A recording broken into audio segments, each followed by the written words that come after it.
તો સુરતમાં આવેલા પૂરથી શહેરને બેઠું કરવા માટે રાજ્ય સરકારે એક્શન પ્લાન ઘડ્યો છે। સુરત માટે 500 કરોડનું રાહત પેકેજ જાહેર કરાયું છે। નાયબ મુખ્યમંત્રી હર્ષ સંઘવીએ મોડી રાત્રે અધિકારીઓ સાથે એક ઉચ્ચ સ્તરીય બેઠક યોજીને પૂર પ્રભાવિત વિસ્તારો માટે કેટલીક મહત્વની જાહેરાતો કરી હતી।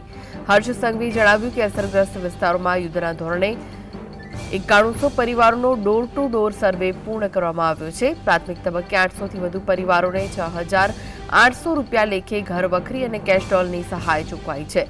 પૂરમાં માત્ર રહેણાંક વિસ્તારો જ નથી પરંતુ સુરતની આર્થિક કરોડરજ્જુ સમાન વેપાર ધંધાને પણ મોટું નુકસાન થયું છે।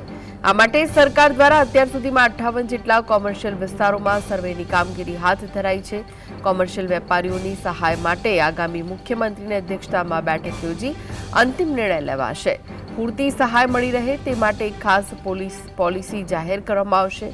જે વેપારીઓ પાસે વીમો છે તેમને વળતર મેળવવામાં કોઈ મુશ્કેલી ન પડે તે માટે સરકારે વિશેષ વ્યવસ્થા ગોઠવી છે।